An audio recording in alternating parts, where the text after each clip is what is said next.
Saya kalau Ramadan kan kayak gitu kan. Ya alhamdulillah, berarti hari ini insyaallah alamatul qabul insyaallah. Amin ya rabbal alamin.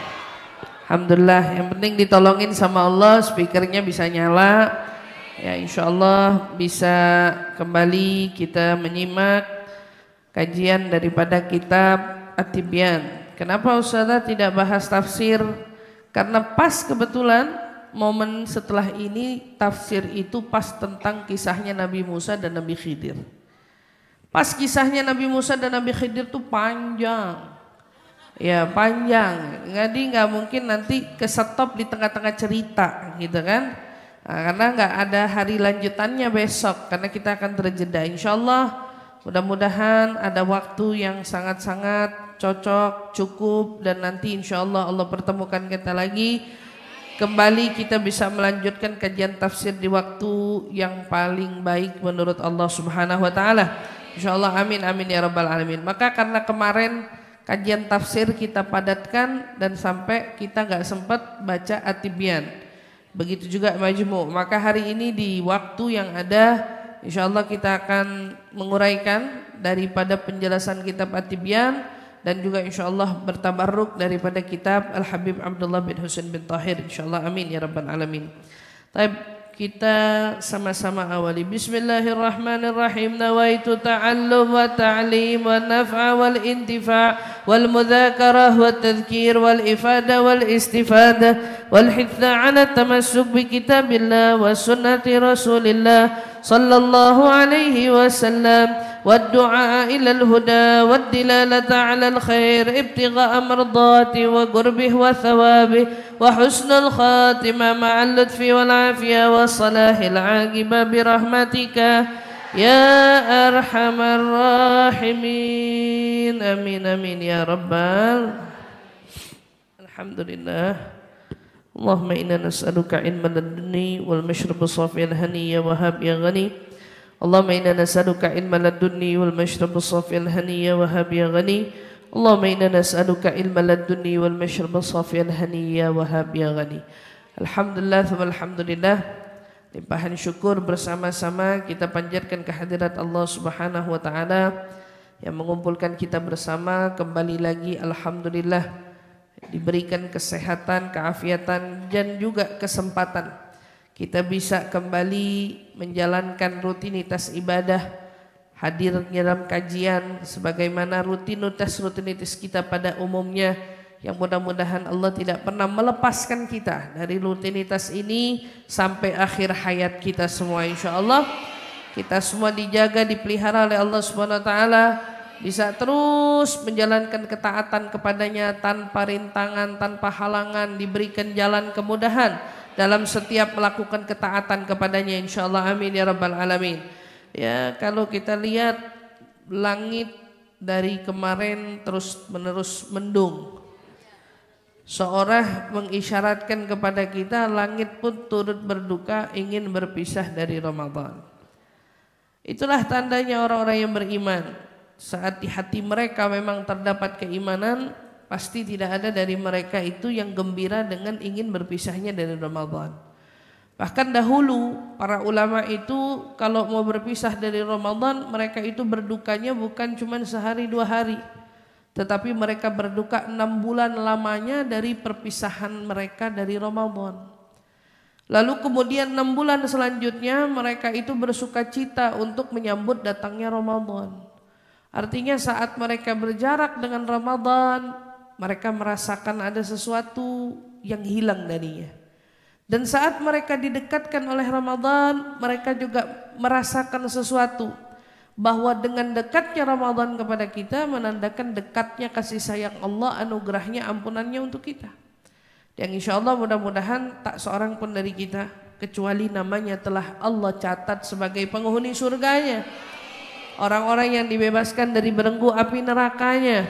Bukan hanya kita hadirkan juga segenap orang-orang yang kita cintai, yang kita sayangi, baik itu dari keluarga kita maupun dari kerabat kita, teman-teman kita, siapapun mereka insyaallah mudah-mudahan, dan seluruh kaum muslimin muslimat, mukminin mukminat dari umat Nabi besar Muhammad sallallahu alaihi wasallam. Mudah-mudahan mereka mendapatkan jatah yang Allah bebaskan kita semua dan mereka semua dari belenggu api neraka insyaallah. Amin amin ya rabbal alamin. Alhamdulillah ya, semakin terlihat kesungguhan iman kita, terlihat dari kesungguhan kita di akhir-akhir Ramadan ini. Makin dekat mau lebaran, konsentrasi kita makin terpecah kemana-mana. Urusan kita menjadi banyak. Ada yang sedang memikirkan mudik, ada yang sedang memikirkan merapikan rumah, ada yang sedang memikirkan target silaturahmi, ada yang sedang memikirkan banyak hal dari hal-hal yang mungkin menjadi pikiran-pikiran kita dengan menjelangnya hari lebaran. Tapi satu pesan saya, semua pikiran itu bisa menjadi pahala yang berlipat ganda. Semua ya yang menjadi pikiran kita bisa menjadi pahala yang berlipat ganda. Yang hari ini sedang mikirin mudik, yang hari ini sedang mikirin rumah, yang hari ini sedang mikirin santapan buat jamuan tamu, ataupun mikirin nanti akan mampir silaturahmi kemana aja dan seterusnya. Semua pikiran-pikiranmu itu bisa mendatangkan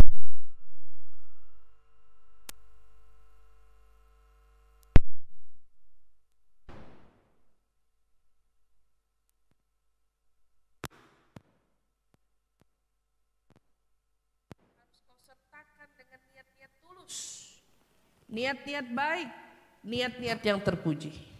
Ini semuanya disertain dengan apa? Niat-niat yang baik, niat-niat yang tulus, niat-niat yang terpuji.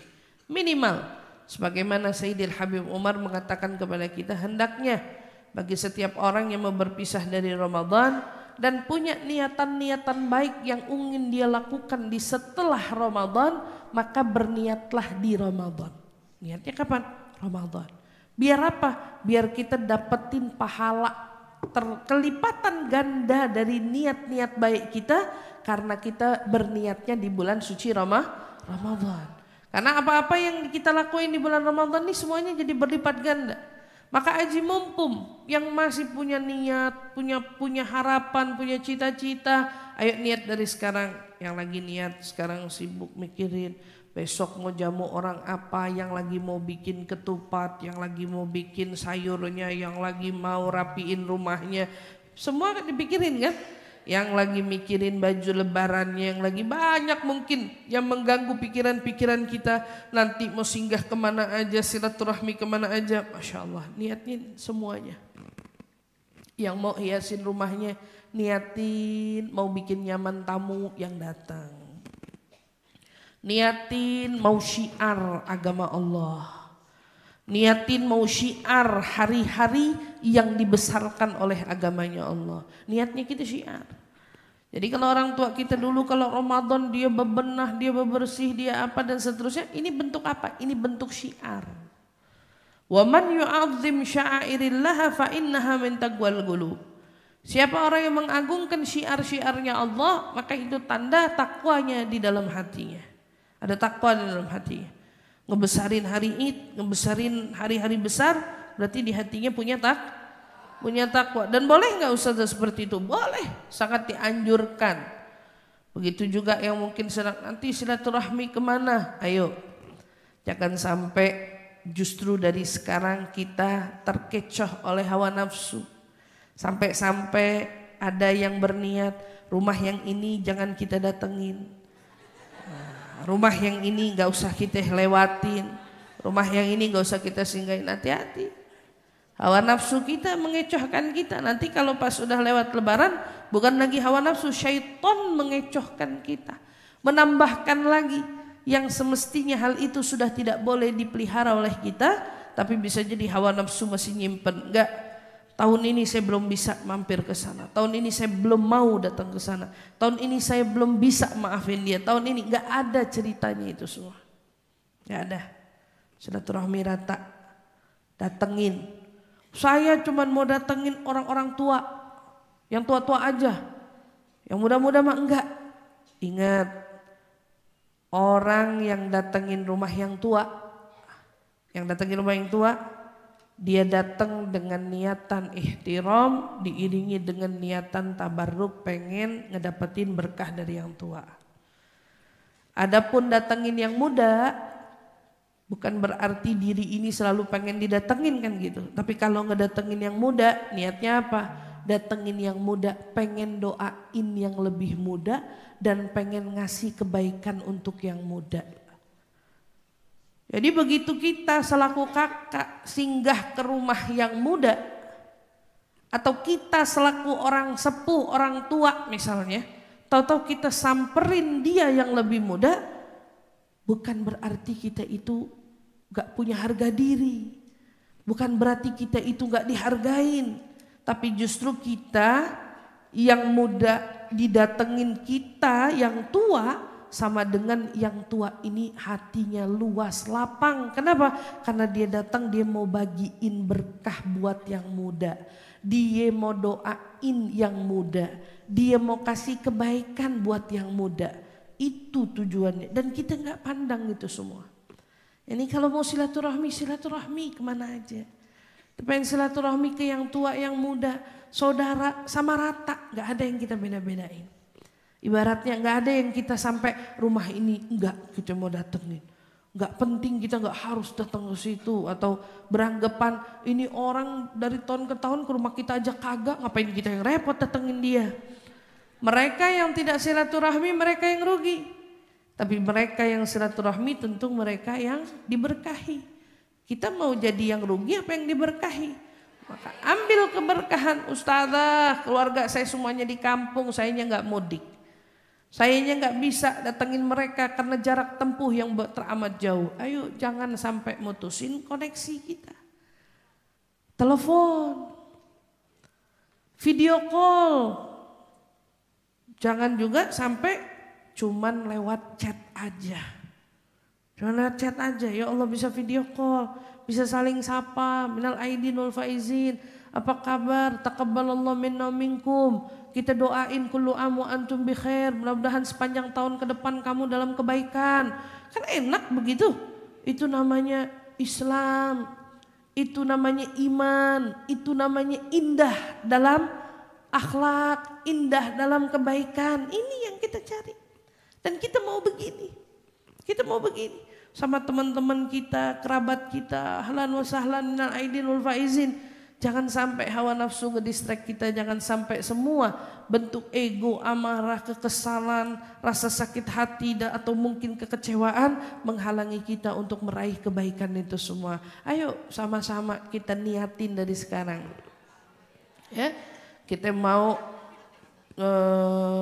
mengangkat nama Islam, menunjukkan cerminnya Islam, menunjukkan sisi keindahan agama Islam, menunjukkan keindahan dari akhlak Nabi besar Muhammad SAW, yang mana yang paling beliau tunjukkan kepada kita justru pada momentum Lebaran itu bukan tentang hanya berkumpul dengan sanak saudara, itu kan hebatnya Nabi Muhammad, tetapi justru momentum hari raya, sebagaimana riwayat hadis yang pernah kita dengar. Apa yang Nabi lakukan justru membuat Nabi menyusuri jalan di kota Madinah untuk memastikan semua daripada umatnya merasakan kenikmatan, merasakan ramainya hari Lebaran, merasakan ramainya untuk saling bersilaturahmi, saling berbagi di hari Lebaran. Makanya saat kita baca riwayat Nabi jalan menyusuri kota Madinah, ternyata saat beliau berjalan beliau jumpai ada seorang anak kecil yang sedang duduk termenung merenung dengan wajah yang mungkin sangat kecewa, bersedih.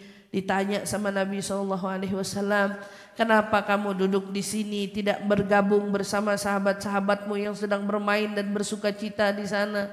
Tapi apa jawaban anak kecil itu? Aku tidak bermain dengan mereka, tidak mengenakan pakaian yang indah seperti mereka, tidak bergembira layaknya gembiranya mereka, karena aku tidak punya orang tua, wahai Rasul. Karena aku gak punya orang tua, Nabi, gitu ya. Aku gak punya orang tua. Masya Allah, gak punya orang tua. Wa aina abuk? Kemana orang tuamu? Di mana orang tuamu? Ayahku wafat saat pergi berperang bersama denganmu, adapun ibuku saat sudah ditinggal wafat oleh ayahku kemudian pergi menikah dengan orang lain lalu meninggalkanku. Anak ini tertinggal sebatang kara. Subhanallah. Lalu apa yang dilakukan oleh Nabi? Momen menjelang hari raya atau tepat pada hari raya, justru yang paling diajarkan sama Nabi, momennya ingat kita untuk berbagi dan merasakan penderitaan hati mereka yang tidak punya orang tua, mereka yang tidak punya keluarga lengkap, mereka yang hidup sebatang kara. Itu yang Nabi minta kita ingat kepada mereka. Apa yang Nabi lakukan? Nabi kemudian katakan, mau gak kamu? Ridho gak kamu? Kau jadikan Muhammad ini sebagai bapakmu, Aisyah Ummul Mukminin itu sebagai ibumu, Fatimah sebagai saudarimu. Wajah anak kecil yang murung tadi berubah menjadi wajah yang penuh dengan sukacita. Siapa yang gak senang diangkat anak sama Nabi? Dibawa, dituntun dengan tangan mulianya Nabi, dibawa pulang. Sampai di rumah Nabi minta istrinya Aisyah untuk persiapkan anak ini, pakaikan dia pakaian yang layak, berikan dia permen, cemilan, apapun itu yang menjadi tradisi saat itu untuk dia pegang, untuk dia miliki, untuk dia punyai. Masya Allah, dia dengan bangganya sudah rapi, sudah mandi, sudah mengenakan pakaian yang baru, memiliki semua manisan-manisan indah di genggaman tangannya. Kemudian dia sudah siap mau bergabung dengan teman-temannya. Rasulullah sudah melihat wajah anak ini yang tadinya murung berseri-seri berubah menjadi wajah yang bersukacita. Dari murung berganti menjadi wajah yang berseri-seri. Dari wajah yang kecewa berubah menjadi wajah yang penuh dengan sukacita. Ya, dengan bangganya anak ini berkata, Al-an abi Muhammad wa ummi Aisyah wa ukhti Fatimah. Ya, bapak saya sekarang Muhammad, ibu saya Aisyah. Kemudian saudara perempuanku Fatimah. Ya Allah, seberapa bangganya anak yang sebatang kara itu diberikan satu pengakuan dari keluarga manusia yang paling mulia, Nabi besar Muhammad sallallahu alaihi wasallam. Betapa bahagianya hati seorang anak yang tidak memiliki keluarga, yang tidak memiliki orang tua, mau diakui sebagai keluarga oleh orang lain. Mau diaku sebagai keluarga bagi orang lain. Anak ini keluar, bergabung bermain bersama dengan teman-temannya. Sehingga dalam riwayat itu teman-temannya terheran-heran melihat dia. Tadi kau termurung di sana, kau sedang duduk seorang diri di sana, lalu kau datang lagi kembali sudah mengenakan pakaian yang baru, wajahmu gembira, sukacita. Kok bisa? Apa ibumu kembali atau ibumu bawa hadiah untukmu? Anak itu cerita dengan bangganya, bercerita kepada seluruh kawan-kawannya. Al-an abi Muhammad wa ummi Aisyah wa ukhti Fatimah. Sekarang bapak saya Nabi Muhammad. Sekarang ibu saya Aisyah. Sekarang saudaraku adalah Fatimah. Dengan begitu sukacitanya. Kata anak-anak yang lain, kok bisa?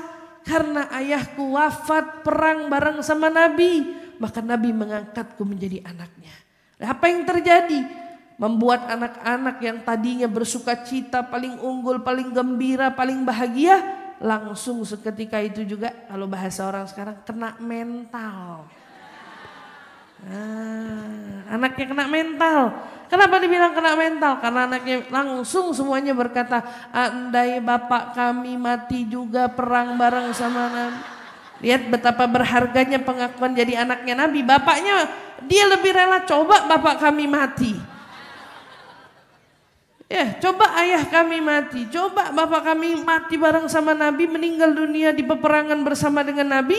Kami diangkat menjadi anaknya Nabi. Masya Allah, Masya Allah. Nah lihat, itulah bayangkan ya keindahan momen semacam ini yang harus kita kembali sama-sama hidupkan, kita sama-sama bangkitkan. Ingatlah mereka, saudara-saudara yatimmu, ingatlah mereka, saudara-saudara piatumu, ingatlah mereka yang hidup merantau sebatang kara tak punya keluarga, ingatlah mereka-mereka karena itu menjadi bagian yang Nabi pikirkan dan Nabi kedepankan. Insya Allah ya, Allah Subhanahu wa taala ya, dengan sebagaimana memberikan kebahagiaan, sukacita di dalam hati kita yang merayakan hari raya Lebaran, tapi kita juga turut hadirkan, sertakan, doakan saudara-saudara kita di Palestina, anak-anak yang kehilangan ibunya, yang kehilangan ayahnya, yang kehilangan saudaranya, mereka yang sebatang kara. Ya Rab, kuatkan mereka ya Allah. Ya Rab, teguhkan mereka ya Rab. Ya Rab, bahagiakan hati mereka ya Rab. Ganti semua kesedihan-kesedihan mereka dengan kebahagiaan ya Rab. Mungkin kami tidak bisa menjadi saudara-saudara mereka dari dekat, tetapi kami saksikan ya Allah, kami bersaksi kami saudara-saudara mereka di sini yang tak luput mendoakan mereka, mengingat mereka, menghadirkan mereka ya Allah. Anak-anak yatim yang ada di Palestina, anak-anak yatim yang ada di Suriah, anak-anak yatim yang ada di kota Yaman, anak-anak yatim yang ada di mana tempat belahan muka bumi ini ya Rabb, kami hadirkan mereka semua. Dan juga anak-anak piatu yang tidak memiliki ibu mereka, yang kehilangan sosok ibu mereka, kami hadirkan mereka sebagai saudara kami, anak kami, sahabat kami, kerabat kami, kami hadirkan mereka. Yang rumahnya kenal ada orang yang susah, yang butuh, nanti Lebaran anterin hidangan yang perlu kita hantarkan kepada mereka. Ayo kalau kenal ada siapa yang punya rezeki lebih, ayo sisihin, beliin baju baru untuk mereka. Ambil apa yang dilakukan sama Nabi, biar kita ittibaan lin Nabi, kita mengikuti Nabi. Beliin bajunya. Oh kita nggak bisa beliin baju, kasih uang jajannya. Kita nggak bisa kasih uang jajannya, apapun yang bisa kamu berikan, tunjukkan bentuk perhatian kita kepada mereka. Mudah-mudahan dengan itu semua Allah perhatikan kita, Nabi Muhammad perhatikan kita, dan mencurahkan kasih sayangnya kepada kita. Ya Allah, dengan tidak keluarnya bulan Ramadan ini kecuali kita sudah dicatat menjadi orang-orang yang diselamatkan Allah, yang dicintai Allah, yang dikasihi Allah. InsyaAllah amin amin ya Rabbal alamin. InsyaAllah qabul. Nah itu adalah bagian yang perlu diingat ya. InsyaAllah bukan hanya silaturahmi yang menjadi perhatian kita, namun ini semua insyaAllah bisa kita jadikan sebagai perhatian kita semua. InsyaAllah amin ya Rabbal alamin.